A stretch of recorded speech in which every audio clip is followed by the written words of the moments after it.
नमस्कार, आप देख रहे हैं भारत अपडेट। मैं हूं आपके साथ ऋतु भंडारी और शुरुआत करते हैं बुलेटिन की एक बड़ी खबर के साथ, जहां पड़ोसी राज्य नेपाल में 105 भारतीय टूरिस्ट लापता बताए जा रहे हैं।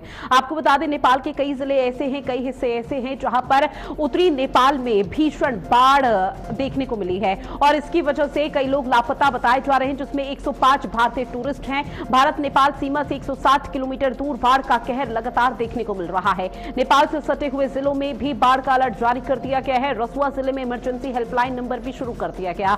इमरजेंसी कॉन्टैक्ट नंबर भी जारी किए गए हैं। पीएम मोदी ने इस दौरान नेपाल के प्रधानमंत्री से बात की है। फोन पर तबाही से हुई मौतों पर दुख व्यक्त प्रधानमंत्री नरेंद्र मोदी ने किया। नेपाल के पीएम है बालेंद्र शाह, जिनसे प्रधानमंत्री नरेंद्र मोदी की बात हुई है और सोशल मीडिया प्लेटफॉर्म के माध्यम से इस बात की जानकारी साझा की गई। तो बड़ी खबर, जहां नेपाल के कई हिस्से ऐसे हैं जो कि उत्तरी हिस्से बताए जा रहे हैं, जहां पर बाढ़ की वजह से भीषण तबाही का मंजर नेपाल में देखने को मिल रहा है। कई लोगों के लापता होने की खबर सामने आ रही है, जिसके बाद यह 1000 से भी ऊपर की संख्या में आंकड़ा पहुंच चुका है। इसके साथ ही 105 भारतीय टूरिस्ट हैं जो लापता बताए जा रहे हैं। लोगों के आशियाने ढह चुके हैं। ऐसे में नेपाल सरकार की तरफ से कहा जा रहा है कि रेस्क्यू तो शुरू कर दिया गया है, लेकिन मौके पर पहुंचने के बाद लगातार कोशिश यही की जा रही है, प्राथमिकता यहां पर लोगों की जान को दी जाए और उनको सुरक्षित उस इलाके से, उस जगह से बाहर लेकर कहीं सुरक्षित स्थान पर पहुंचाया जाए। इसके साथ ही प्रधानमंत्री नरेंद्र मोदी का ये पोस्ट आप देख रहे हैं, जहां पीएम मोदी की तरफ से बाकायदा इस बात की जानकारी दी गई कि नेपाल के प्रधानमंत्री बालेंद्र शाह के साथ फोन पर बातचीत हुई है और ऐसे में जो लोग घायल हैं, जिन लोगों की मृत्यु हो चुकी है, उनको लेकर भी यहां पर कहा जा रहा है कि जितना जल्दी हो सके उतना जल्दी रेस्क्यू किया जाए।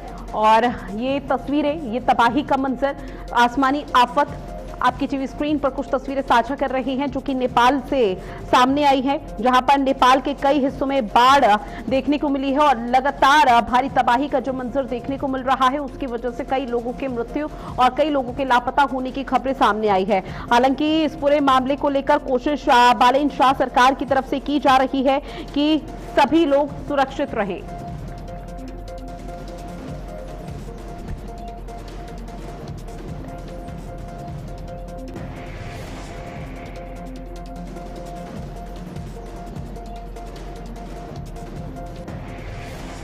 साथ ही नेपाल में बाढ़ पर सीएम योगी आदित्यनाथ ने भी दुख व्यक्त किया है। भीषण बाढ़ से हुई क्षति अत्यंत चिंताजनक है, योगी आदित्यनाथ की तरफ से कहा गया। सीएम योगी आदित्यनाथ ने सभी के सकुशल होने की प्रार्थना की है। महराजगंज कुशीनगर में नदियों के जलस्तर में लगातार वृद्धि देखने को मिल रही है, कभी भी चेतावनी रेखा को पार कर सकती है।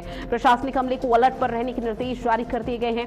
आवश्यक तैयारियां सुनिश्चित करने के भी निर्देश दिए गए हैं। तो बड़ी खबर, जहां आपको बताते चले कि नेपाल में जो इस वक्त तबाही का मंजर और आसमानी आफत देखने को मिल रही है, उसको लेकर फिलहाल सीएम योगी आदित्यनाथ ने भी दुख व्यक्त किया है और सीएम योगी आदित्यनाथ की तरफ से सोशल मीडिया प्लेटफॉर्म पर एक पोस्ट किया गया और पोस्ट के माध्यम से सभी के सकुशल होने की कामना यहां पर योगी आदित्यनाथ करते हुए नजर आए हैं। त्योहारों की एंट्री होते ही आपको बता दें कि फिलहाल जो यहां पर स्थिति देखने को मिल रही है, उसको लेकर योगी आदित्यनाथ का पोस्ट, जहां पर सीएम योगी आदित्यनाथ ने अपने पोस्ट में मेंशन किया है कि फिलहाल नेपाल में तबाही का मंजर है और उस तबाही के मंजर की वजह से कई लोग और उनके मकान, आशियाने को भी बहुत ज्यादा क्षति हुई है, जिसकी वजह से भारी नुकसान हुआ है और उस भारी नुकसान की निश्चित तौर पर कभी भरपाई नहीं हो सकती। भीषण बाढ़ से हुई क्षति बेहद चिंताजनक है, योगी आदित्यनाथ की तरफ से कहा भी गया और ऐसे में सीएम योगी आदित्यनाथ ने सभी के सकुशल होने की इस दौरान कामना भी की है।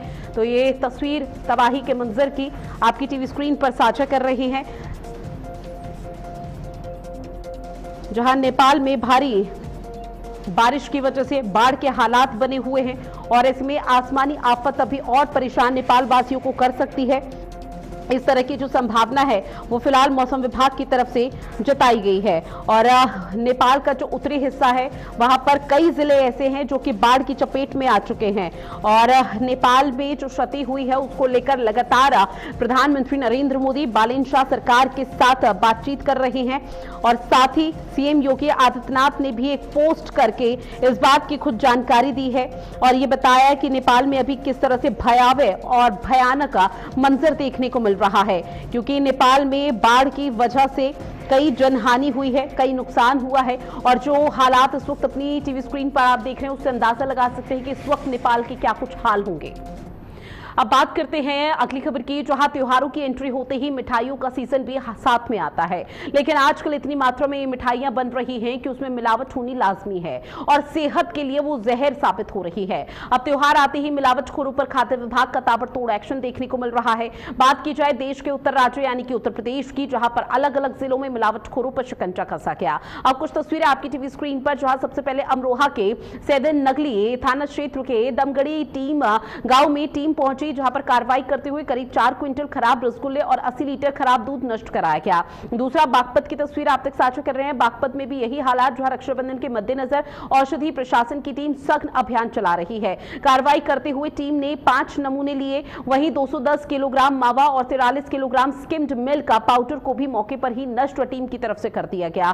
तीसरी तस्वीर शाहजहांपुर से है, जहां मिठाई कारखाने पर छापेमार कार्रवाई के दौरान करीब 600 किलो खराब और संदिग्ध मिठाई बरामद की गई है। इसके साथ ही आपको आखिरी तस्वीर दिखा रहे हैं, यानी कि चौथी तस्वीर, जहां प्रयागराज से सोराव तहसील क्षेत्र में एफएसडीए की टीम ने छापेमार कार्रवाई कर करीब 74 क्विंटल केमिकल युक्त मिठाई पकड़ी है। और ये 4 तस्वीरें यहां पर बता रही है कि किस तरह से हालात मौके पर देखने को मिल रहे हैं। और बेहद ही समीप है और मिलावटखोर सक्रिय नजर आ रहे हैं। हापुड़ का खाद्य विभाग भी लगातार मिलावटखोरों पर नकेल कसने का काम कर रहा है। हापुड़ में बड़ी कार्रवाई करते हुए 6 कुंटल मिलावटी पनीर पकड़ा गया है और उसे नष्ट भी कराया गया है। इस पर बात करने के लिए हापुड़ के सहायक खाद्य आयुक्त CS मिश्र हमारे साथ हैं। उनसे बात करते हैं कि खाद्य विभाग ने अब तक क्या क्या बड़ी कार्रवाई की गई है और 6 कुंटल पनीर किस आधार पर पकड़ा गया और उसे कहाँ ले जाकर नष्ट कराया गया है। सर, क्या कार्रवाई की गई है? लगातार मिलावटखोर जनपद में सक्रिय नजर आ रहे हैं। रक्षाबंधन का त्यौहार बेहद समीप है। 6 कुंटल पनीर नष्ट कराया गया, कहाँ से पकड़ा गया था, कितनी मात्रा थी, कहाँ से आ रहा था? ये जो है गढ़ साइड से आ रहा था और यहाँ पर पिलखुआ नाके पर टोल पर ड्यूटी थी, तो हम लोगों ने रात में उसको पकड़ा और उसमें अनहाइजीनिक कंडीशन थी और मिलावटी प्रतीत हो रहा था संदेह के आधार पर, और अनहाइजीनिक कंडीशन थी, उसमें पानी भी सही नहीं था लग रहा था और हल्का स्मेल आ रही थी। इस कहाँ जो है उसको JCB से गड्ढा खुदवा कर यहाँ कलेक्ट्रेट के पास जो है उसको नीचे जो है दबवा दिया गया और इसके पूर्व भी 10 कुंटल पनीर नष्ट कराया गया था। उसके पूर्व 955 kg क्रीम, मिलावटी क्रीम नष्ट कराई गई थी। इसके पूर्व और भी पनीर पर कार्रवाई हुई है, 2 कुंटल, 1.5 कुंटल, लगातार कार्रवाई जनपद में चल रही है। छापामार कार्रवाई मिल्क एंड मिल्क प्रोडक्ट पर, अन्य खाद्य पदार्थों पर भी चल रही है। त्यौहार को दृष्टिगत रखते हुए और रूटीन में भी कार्रवाई चल रही है। त्यौहार के साथ साथ रूटीन में भी आयुक्त महोदया के निर्देश पर पूरे जिले में कार्रवाई चल रही है। सर, बताया जा रहा है कि गढ़ क्षेत्र में रॉयल डेयरी से कहीं लाया जा रहा था, तो क्या उस डेयरी पर भी कोई कार्रवाई की जाएगी? डेयरी पर कार्रवाई की जाएगी, उसमें अवश्य कार्रवाई की। और सभी प्रतिष्ठानों पर, जनपद में जितने भी प्रतिष्ठान हैं मिल्क एंड मिल्क प्रोडक्ट या ऑयल के, सब पे कार्रवाई की जाएगी। चूँकि इस समय ड्यूटी चल रही है टोल पर, तो उसके साथ साथ जितने भी प्रतिष्ठान हैं, विनिर्माण इकाई जिले में, सब पे कार्रवाई की जाएगी। सर, बताया जा रहा है ये जो 6 कुंटल मिलावटी पनीर था, ये हापुड़ से दिल्ली सप्लाई होना था। दिल्ली में कहाँ जाना था, कुछ इसकी जानकारी मिल पाई? कई दिल्ली में जाता है, ये तो नहीं है, लेकिन दिल्ली में सप्लाई होती है। सर, क्या मिलावटखोर अभी त्योहारों को देखते हुए सक्रिय हुए हैं या जनपद में इस तरीके की जानकारी पहले भी मिलती है कि मिलावटखोर सक्रिय हैं, और क्या ये केवल त्योहारों तक ही सीमित रह जाएगा, ये जो कार्रवाई है खाद्य विभाग की, आगे भी ये लगातार जारी रहेगी? ये कार्रवाई लगातार जारी रहेगी। त्यौहार के पर अधिक हो जाती है, लेकिन ये रूटीन में कार्रवाई होती रहती है और जहाँ भी मिलावट की सूचना मिलती है वहाँ पर ये कार्रवाई अवश्य की जाती है और आपको आगे भी देखने को मिलेगा कि इसी तरह कार्रवाई होती रहेंगी। तो ये थे हमारे साथ सहायक खाद्य आयुक्त CS मिश्र, जिनका कहना है कि ये मिलावटखोरों पर जो नकेल कसने का काम हापुड़ का खाद्य विभाग कर रहा है, ये केवल त्योहारों तक सीमित नहीं रहेगा, आगे भी ये कार्रवाई देखने के लिए जारी रहेगी। भारत अपडेट के लिए रक्षाबंधन को लेकर इस समय हम आपको दिखा दें कि बाजारों में रौनक छा गई है। देखिए, दुकानें जो है सज चुकी हैं, मिठाई की दुकानें हो चाहे राखी की दुकानें हो, लेकिन वहीं पर मिलावटखोर जो है एक्टिव हो चुके हैं। तो वहीं पे FSDA विभाग, खाद्य एवं औषधि प्रशासन विभाग भी एक्टिव मोड पर नजर आ रहा है। लगातार छापेमारी की जा रही, मिठाई की दुकानों पर कार्रवाई भी हो रही है। हम आपको बता दें कि गाँव में 74 क्विंटल लगभग मिठाइयों को FSDA विभाग ने नष्ट किया है। और लेकिन एक सबसे बड़ा सवाल यही उठता है कि आखिरकार उन पर FIR अभी तक दर्ज क्यों नहीं हुई। ये सबसे बड़ा सवाल है। हमारे साथ कुछ दुकानदार हैं और ग्राहक, हम उनसे बात करेंगे। राखी का त्योहार नजदीक है, इस समय मिठाई की दुकानों पर जो मिलावटखोर है उनको को लेकर आप क्या कहेंगे? अब जो भी है उसको बंद किया जाए, के लिए स्वास्थ्य के लिए हानिकारक है बहुत ज्यादा। और मिलावट तो बहुत कुछ है आजकल, फिलहाल मैदा है, सारी चीज उसमें मिलावटी का सारा काम चल रहा है इस समय। और बाकी स्वास्थ्य के लिए बस यही सरकार का अनुरोध है कि स्वास्थ्य पे विशेष ध्यान दिया जाए। डीएम द्वारा कार्रवाई भी हो रही है जी, उनको लेकर आप क्या कहेंगे?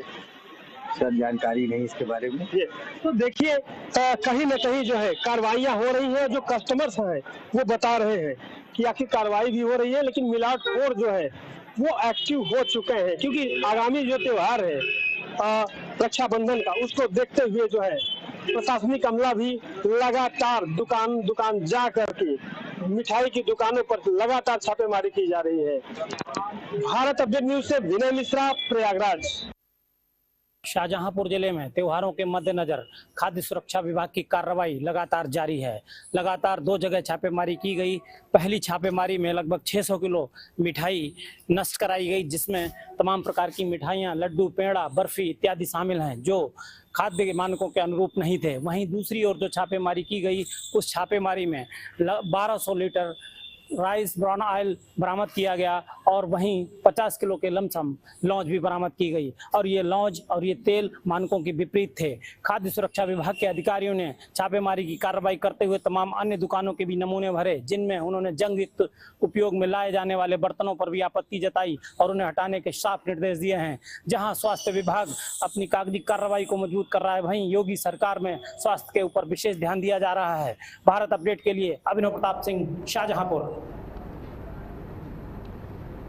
और अब बात करते हैं स्वाइन फ्लू की, जिससे सावधान रहना हर किसी के लिए बेहद जरूरी है। दरअसल एक बार फिर से स्वाइन फ्लू का जो वायरस है उसने चिंता बढ़ा दी है। देश के कई हिस्सों में स्वाइन फ्लू यानी कि H1N1 के मामले तेजी से बढ़ रहे हैं। राजधानी दिल्ली से लेकर कर्नाटक, महाराष्ट्र, केरल, मध्य प्रदेश और राजस्थान तक संक्रमण का खतरा बढ़ रहा है और इस बढ़ते संक्रमण के आंकड़ों ने स्वास्थ्य विभाग की चिंता बढ़ा दी है। आपको बताते चलें कि कर्नाटक में 4000 से ज्यादा मामले अब तक सामने आ चुके हैं और इसके साथ ही दिल्ली में भी स्वाइन फ्लू के मामले 2000 के पार हो चुके हैं और लगातार जो आंकड़ा है वो बढ़ रहा है। दिल्ली NCR समेत कई इलाकों में बढ़ते मामलों को देखते हुए फिलहाल लोगों को सतर्क रहने की सलाह दी जा रही है। स्वास्थ्य विभाग की तरफ से जागरूक किया जा रहा है और ये बताया जा रहा है कि बुखार, खांसी, गले में खराश, बदन दर्द और सांस लेने में अगर थोड़ी सी भी तकलीफ जैसे लक्षण नजर आए तो उसे नजरअंदाज कतई न करें। ऐसे में सवाल सिर्फ बढ़ते आंकड़ों का नहीं है, बल्कि संक्रमण को रोकने के लिए बढ़ती सतर्कता भी है।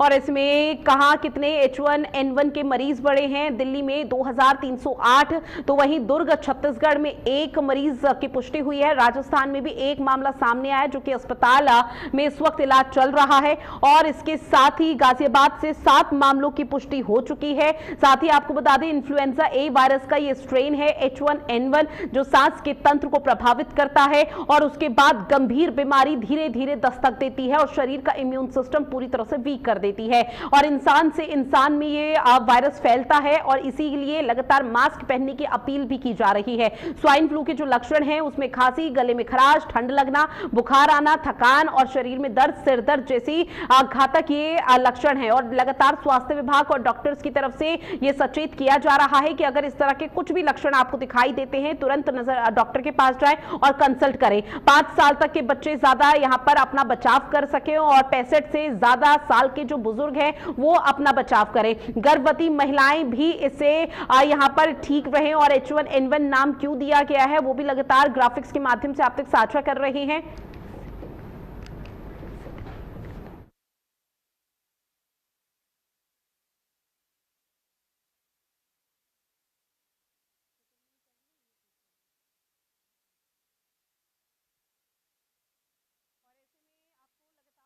के माध्यम से बता रहे स्वाइन फ्लू का लगातार जो खतरा है वो बढ़ रहा है और ऐसे में डरने की हालांकि जरूरत नहीं है, लेकिन स्वास्थ्य विभाग की तरफ से कहा जा रहा है बस थोड़ी सी सावधानी, थोड़ी सी जागरूकता लाइए। स्वाइन फ्लू के खतरे का समाप्ति यहां पर की जा सकती है और थोड़े से भी अगर लक्षण दिखाई दे तुरंत डॉक्टर से कंसल्ट करें, क्योंकि स्पेनिश फ्लू है 1918 से इसकी शुरुआत हुई थी, फिर 1930 1957 में H2N2 एशियन फ्लू, फिर उसके बाद अब यहां पर 2026 में भी H1N1 फ्लू नाम का संक्रमण लगातार बढ़ रहा है।